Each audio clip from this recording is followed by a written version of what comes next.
Hello everyone, good morning. आप सभी का हार्दिक स्वागत है आपके अपने यूट्यूब चैनल VLDA कैंपस पर। और बच्चों, आज की जो क्लास है वो आप लोगों के लिए ज़बरदस्त होने वाली है, क्योंकि इस क्लास में हम डिस्कस करेंगे कि जिन बच्चों ने 10th और 12th के एग्ज़ाम दे दिए हैं, रिज़ल्ट जिनका आ चुका है, उनको अब कौन कौन से फॉर्म भरने चाहिए ताकि उनको जॉब मिल जाए। तो बच्चों, आज से मैं सीरीज़ स्टार्ट कर रहा हूँ आप लोगों के लिए। जो जॉब्स निकली हुई है उनके फॉर्म्स के बारे में मैं आप लोगों को बताऊँगा। कोशिश करूँगा कि जितनी भी जॉब्स निकली हुई है 10th और 12th पे मैं आप लोगों को ऐसे ही वीडियो के थ्रू आप लोगों को सारी इन्फॉर्मेशन दे दूँ। तो बच्चों, वीडियो स्टार्ट होने से पहले मैं आपसे छोटी सी रिक्वेस्ट करूँगा कि चैनल को सब्सक्राइब करके बेल आइकन ज़रूर प्रेस करना और वीडियो को लाइक करना मत भूलना। अच्छी लगे तो अपने दोस्तों के साथ शेयर भी कर देना।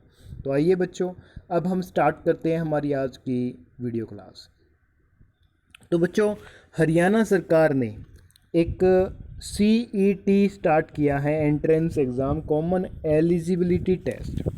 तो काफ़ी बच्चों ने पूछा कि सर CET क्या है और ये किसके लिए हैं, हमें ये फॉर्म भरना चाहिए या नहीं भरना चाहिए। तो बच्चों, यहाँ मैं आपको यही कहूँगा कि जिन बच्चों ने 10th का जिनका रिज़ल्ट आ चुका है, 12th का जिन बच्चों का रिज़ल्ट आ चुका है, उनको CET का एग्ज़ाम देना चाहिए। क्योंकि इस एग्ज़ाम में क्या होगा, ये सारी की सारी इन्फॉर्मेशन मैं आपको दूंगा। डोंट वरी, घबराइए नहीं, बस वीडियो क्लास में लास्ट तक बने रहिएगा। जो बात बता रहा हूँ उसको ध्यान में रखते हुए सारी बात एक्सेप्ट करते चलिएगा। तो बच्चों, अब जैसे कि हम बात कर रहे हैं अभी, सबसे पहले CET 2021 है क्या। तो बच्चों, हरियाणा स्टाफ सिलेक्शन कमीशन यानी हरियाणा के जो एग्ज़ाम कंडक्ट करवाती हैं HSSC, Haryana staff selection commission, वो क्या है, एक common entrance exam eligibility test conduct करवाएगी। ग्रुप C और ग्रुप D की जो नॉन गैजेटेड टीचिंग पोस्ट है वो भी इसमें इंक्लूड की जाएगी। हरियाणा गवर्नमेंट के जितने भी डिपार्टमेंट्स हैं उनमें, आपके जो यूनिवर्सिटीज़ हैं उनमें, ठीक है। तो ये सारी की सारी जो वैकेंसीज आएगी ग्रुप D और ग्रुप C की, और नॉन गैजेटेड जो टीचर्स हैं उनकी वैकेंसीज भी CET के अंडर आएगी बच्चों, ठीक है। तो इसके बाद क्या है भाई, इसको हम कब तक भर सकते हैं। तो बच्चों, ये जो फॉर्म की डेट स्टार्ट हुई थी 12 जनवरी 2021 से इसके रजिस्ट्रेशन स्टार्ट हुए थे। कोरोना के कारण और फिर आप लोगों का जो रिज़ल्ट रह गया था उसके कारण 31 अगस्त 2021 तक आप इस फॉर्म को भर सकते हो। इसके बाद जैसे ही इसके एडमिट कार्ड आएंगे भाई, तो वो भी मैं आपको डिटेल दे दूंगा। एग्ज़ाम डेट जब भी आएगी वो भी मैं आप लोगों को बता दूंगा। एग्ज़ाम डेट की संभावना बच्चों आने की है दिसंबर के आसपास या जनवरी में, ठीक है बच्चों। उसके बाद इसमें एजुकेशन क्वालिफ़िकेशन क्या रहेगी, कौन कौन इस फार्म को भर सकता है। तो बच्चों, इस फार्म को भरने के लिए आप लोगों की 10th की हुई होनी चाहिए। 12th हो तो बहुत ही अच्छी बात है, क्योंकि 10th और 12th के लिए स्पेशली ये फॉर्म निकले हुए हैं, ठीक है। UG PG यानी ग्रेजुएशन और पोस्ट ग्रेजुएशन भी अगर आप लोगों ने कर रखी है तो भी आप ये फॉर्म भर सकते हो बच्चों, ठीक है। उसके बाद आप कहोगे सर एज कितनी चाहिए। तो बच्चों, इसमें जो एज है कम से कम 18 साल होनी चाहिए, और ज़्यादा से ज़्यादा कितनी होनी चाहिए, 42 साल होनी चाहिए, 42 ईयर्स होनी चाहिए। और जो एज रिलैक्सेशन है स्टेट नॉर्म्स के हिसाब से मिलेगा। SC BC वालों को जितना नॉर्म्स दूसरी जॉब में मिलता है उतना ही मिलेगा, ठीक है। 5 साल का मिलता है तो 5 का मिलेगा, 3 का मिलता है तो 3 का मिलेगा। उसके बाद है बच्चों, नेशनैलिटी क्या होनी चाहिए, कि वो कैंडिडेट है इंडियन होना चाहिए, ठीक है। और स्टेट कैंडिडेट है वो भी इसको अप्लाई कर सकते हैं, दूसरे स्टेट के लोग हैं वो भी इसको अप्लाई कर सकते हैं। और बच्चों, इस फॉर्म को अप्लाई करने के लिए हमें एक ज़रूरत पड़ेगी फैमिली ID की, जो हरियाणा की स्कीम के, हरियाणा गवर्नमेंट की स्कीम के अंडर आती हैं। जिन बच्चों ने फैमिली ID नहीं बनवाई है, फैमिली ID ज़रूर बनवा लें। ये फैमिली ID पे ही ये फॉर्म भरा जाएगा, ध्यान रखना इस बात का। अब बच्चों, इसके बाद नेक्स्ट है भाई, इसकी एप्लीकेशन फ़ीस कितनी रहने वाली है। तो बच्चों, जो जनरल हैं और अनरिजर्व्ड कैटेगरीज़ हैं उनके लिए 500 रुपये हैं। SC ST और PW के लिए 250 रुपये हैं, ठीक है। तो इस चीज़ को नोट कर लेना, चाहे मेल है चाहे फीमेल है, फ़ीस इतनी ही रहने वाली है, ठीक है ना। तो 500 रुपये की तरफ मत देखना यार, फॉर्म भर देना, ठीक है, इसके फ़ायदे क्या है वो भी आप लोगों को बताऊंगा, सारी बातें बताऊंगा, वीडियो को लास्ट तक देखिएगा।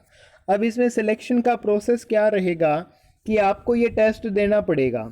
इसका एक टेस्ट होगा, कॉमन एलिजिबिलिटी टेस्ट होगा, ठीक है, हरियाणा सीईटी एग्ज़ाम भी इसको कहते हैं।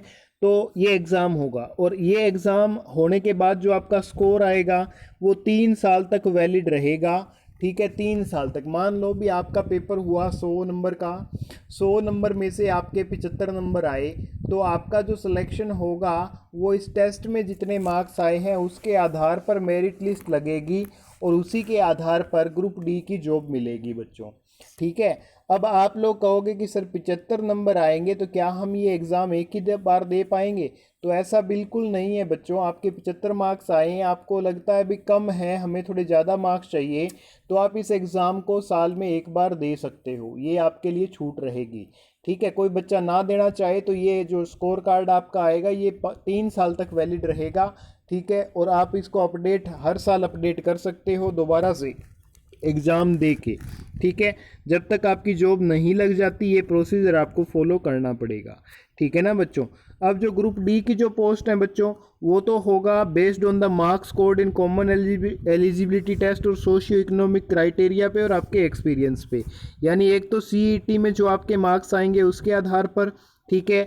एक आपका जो socio economic criteria Haryana government ने डिसाइड कर रखा है उसके हिसाब से, ये भी बताऊंगा, टेंशन ना लो, बस वीडियो में लास्ट तक बने रहो, सारे डाउट्स दूर करूंगा, ठीक है। और आपका जो एक्सपीरियंस है उसके हिसाब से भाई। और जो ग्रुप सी का जो बच्चों सिलेक्शन होगा वो क्या होगा, सीईटी के स्कोर के बेस पे होगा। यानी वही बच्चे सी ग्रुप सी और डी की पोस्ट भर सकते हैं जिन्होंने सीईटी का एग्ज़ाम दिया है। और ग्रुप सी की पोस्ट के लिए आप लोगों का एक टेस्ट और होगा और सोशियो इकोनॉमिक क्राइटेरिया भी उसमें काम करेगा और आपका एक्सपीरियंस भी काम करेगा। तो बच्चों सीधी सी बात ये है भी अगर आपने सीईटी दिया है तो 3 साल तक आप ग्रुप डी की जो नौकरी के फॉर्म निकलेंगे वो भर सकते हो। अगर आपने सीईटी का एग्ज़ाम नहीं दिया है तो आप ग्रुप डी और सी की जो पोस्टें हैं वो नहीं भर सकते, इसीलिए ये फॉर्म ज़रूरी हैं। अगर किसी बच्चे को ये चीज़ नहीं पता है तो वो ज़रूर भाई इस चीज़ को अपने माइंड में बिठा ले कि सीईटी का एग्ज़ाम दोगे तभी आगे नौकरियों के फार्म हरियाणा में भर पाओगे, अदरवाइज़ आप ये फॉर्म नहीं भर पाओगे। इसके बाद है बच्चों इकोनॉमिक सोशियो क्राइटेरिया क्या होता है, बड़ा ध्यान से देखो इस चीज़ को कि सोशियो इकोनॉमिक क्राइटेरिया में यदि न तो आवेदक न ही आवेदक का परिवार अर्थात पिता माता पति पत्नी भाइयों और बेटों में से कोई भी व्यक्ति हरियाणा सरकार या किसी अन्य राज्य या भारत सरकार के किसी विभाग बोर्ड निगम कंपनी वैधानिक निकाय आयोग प्राधिकरण में नियमित कर्मचारी है था या रहा है उसको इसका अनुभव नहीं मिलेगा। अगर घर पे कोई भी जॉब में नहीं है तो उसके 5 नंबर मिलेंगे। दूसरी कंडीशन है बच्चों कि जो अप्लाई कर रहा है वो विधवा है या उस पहला और जो दूसरा बच्चा है उसके फादर जो है 42 साल की उम्र से पहले ही एक्सपायर हो चुके हैं, या पहले और दूसरे बच्चे के जो फादर हैं वो उनके 15 साल की आयु पूरी होने से ही पहले एक्सपायर हो चुके हैं, तो इस चीज़ के भी उनको 5 नंबर मिलेंगे, यानी 10 नंबर हो गए भाई, ठीक है। उसके बाद ये जो 10 नंबर हैं बच्चों इसमें क्या है, थोड़ा सा प्रावधान है कि जो भी अनुसूचित जातियां हैं, विमुक्त जातियां हैं, घुमंतु जातियां हैं, टपरीवास जातियां हैं, उनको 5 अंक इसमें दिए जाते हैं। और हरियाणा सरकार के अगर किसी भी निगम कंपनी में आपने काम किया है, ठीक है, कॉन्ट्रैक्ट बेस पे आपने काम किया है, तो उसमें अधिकतम 16 साल का जो एक्सपीरियंस है वो काउंट होगा। प्रत्येक वर्ष और 6 मास से अधिक के उसके भाग के लिए आधा अंक दिया जाएगा, 0.5 अंक दिया जाएगा, और 6 महीने से कम का कोई भी अंक नहीं मिलेगा। यानी कहने का मतलब ये है भी 6 महीने से अधिक का एक्सपीरियंस होना चाहिए, 6 महीने का एक्सपीरियंस आपको होना चाहिए। अगर आप एक्सपीरियंस अप्लाई कर रहे हो भी, आपने हरियाणा के किसी डिपार्टमेंट में कॉन्ट्रैक्ट बेस पे जॉब कर रखी है या हरियाणा सरकार के अंडर जो कोई भी संस्था आती है उस संस्था में आपने काम कर रखा है, तो कम से कम 6 महीने का एक्सपीरियंस होना चाहिए और 6 महीने के एक्सपीरियंस का आधा नंबर मिलेगा। अब बच्चों ये जो इतने नंबर मैंने आपको बताए हैं इनमें से अधिकतम आपके 8 अंक लगेंगे, ठीक है। ज़्यादा से ज़्यादा भाई 10 अंक दिए जा सकते हैं, इससे फालतू अंक नहीं दिए जाएंगे, ठीक है ना, ध्यान रख लेना इस बात का भाई। उसके साथ हैं भी, अब आप कहोगे सर सीईटी का पैटर्न क्या रहेगा, जो एग्ज़ाम होगा उसमें क्या क्या आएगा। तो बच्चों एग्ज़ाम के 2 सेक्शन होंगे, ठीक है, और इसमें क्या है 100 क्वेश्चन होंगे और 100 ही नंबर का पेपर होगा। तो यहाँ जो सब्जेक्ट रहेंगे Haryana history, geography, culture, current affair, civics, environment, यहाँ से 30 क्वेश्चन आएंगे और 30 ही नंबर के क्वेश्चन होंगे। इसके बाद है बच्चों दूसरा जो सब्जेक्ट है आपका वो है जनरल अवेयरनेस हो गई, यानी इंडिया जीके हो गई, मैथमेटिक्स हो गया, साइंस हो गई, रीजनिंग हो गई, कंप्यूटर हो गई, हिंदी, इंग्लिश वगैरह वगैरह जो सब्जेक्ट है आपके, एनिमल हस्बेंड्री, ठीक है, आईपीसी वगैरह वगैरह। तो वो 70 क्वेश्चन आएंगे बच्चों और 70 ही नंबर का पेपर होगा। तो टोटल जो आपका एग्ज़ाम हो गया भाई 100 नंबर का पेपर हो गया, ठीक है, 30 हरियाणा से रिलेटेड हो गया और 70 दूसरे सब्जेक्ट हो गए। 100 नंबर का एक ही पेपर होगा मेरे प्यारे साथियों, ध्यान रखना। अब मैंने आपकी जो बातें आज बताई हैं उसके लिए इम्पोर्टेंट जो फैक्टर हैं वो मैंने आपको बता दिया, और एक बार फिर से मैं रिपीट कर देता हूं कि जिन बच्चों का 10th और 12th का रिज़ल्ट आ चुका है वो सीईटी का एग्ज़ाम ज़रूर भरें, क्योंकि इस एग्ज़ाम के बिना आप हरियाणा में ग्रुप सी और ग्रुप डी की जो नौकरी मिलेगी उनके लिए आप अप्लाई नहीं कर सकते। और इस सीईटी का जो स्कोर आएगा, जितने आपके नंबर आएंगे वो 3 साल तक वैलिड रहेंगे। अगर आपको लगे भाई हमारे नंबर कम है तो आप हर साल 500 रुपये दे के अपना रजिस्ट्रेशन करवा के पेपर दे सकते हो, अपने नंबर अपडेट कर सकते हो, ठीक है। अब कुछ बच्चे कहेंगे सर हमें नहीं पता ये हरियाणा जो हिस्ट्री वगैरह वगैरह क्या है।